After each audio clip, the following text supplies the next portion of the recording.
Eh bien, salut à toi, ami épicurien.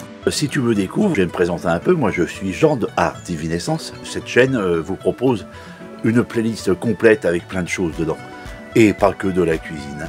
Vu ma tenue, vu tout ça, tu sais très bien que je vais te présenter une petite recette. Alors cette petite recette est simple, c'est des chocolats fourrés à la myrtille et à la noix de cajou. Pour régaler tes papilles, bien sûr. En préambule, hein, je tiens quand même à te remercier pour tes pouces en l'air, tes likes, tes partages, tes petits commentaires qui nous font avancer et qui permettent à cette chaîne de vivre, de survivre surtout. N'oublie pas d'actionner la petite cloche si tu veux recevoir les notifications afin d'être au courant de toutes les vidéos que nous diffusons. Alors là, je vais m'arrêter là, le temps de me préparer, de m'installer correctement dans la cuisine qui est derrière moi.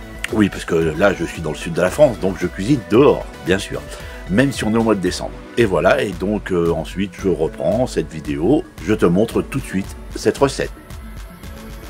Alors pour commencer, je vais te présenter un peu ce dont tu vas avoir besoin pour travailler. Donc il te faudra un bol, une casserole avec de l'eau pour faire un bain-marie pour ton chocolat.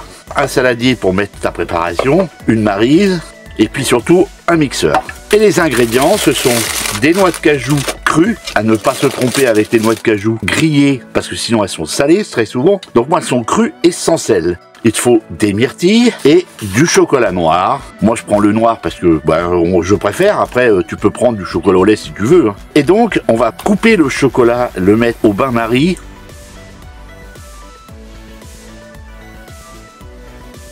Passer les noix de cajou au mixeur. Alors là j'ai 350 g de noix de cajou et une barquette de 125 g de myrtilles, ce qui devrait normalement être suffisant. Donc tout simplement, là je vais mettre à peu près la moitié de mes noix de cajou et la moitié des myrtilles ensemble.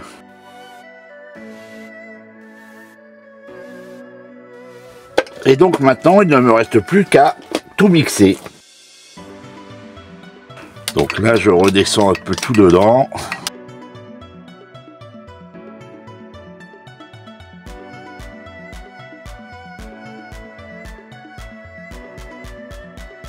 Donc tu vois, tu obtiens un genre de pâte.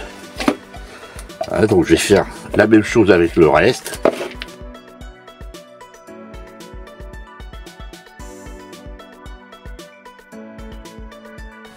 Après, si tu veux une couleur plus prononcée, si tu veux qu'elle soit un peu plus foncée, tu peux rajouter des myrtilles. Moi, c'est ce que je vais faire. C'est plus pour la couleur qu'autre chose. Là, j'en rajoute un peu. Allez, hop, on met tout. On est généreux, on est gourmand.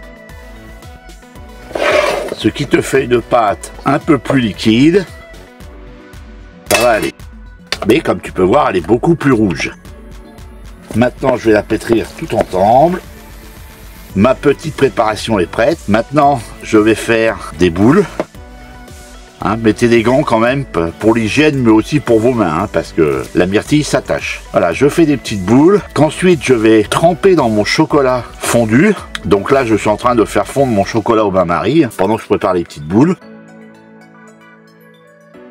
Mes boules sont faites. Maintenant, je vais enlever mes gants. Ensuite, je prends une grille, moi, toujours. Voilà, je la pose sur un plat et je mets du papier sulfurisé dessus pour pouvoir poser mes chocolats une fois qu'ils sont faits et les laisser refroidir. Alors mon chocolat maintenant étant bien fondu, vous voyez il est très liquide, je n'ai plus qu'à tremper mes boules de myrtille et de noix de cajou dedans et je les pose sur mon papier sulfurisé et je réitère l'opération avec toutes les boules. Alors si jamais votre chocolat commence à durcir, n'hésitez pas à le remettre dans la casserole d'eau pour le bain-marie.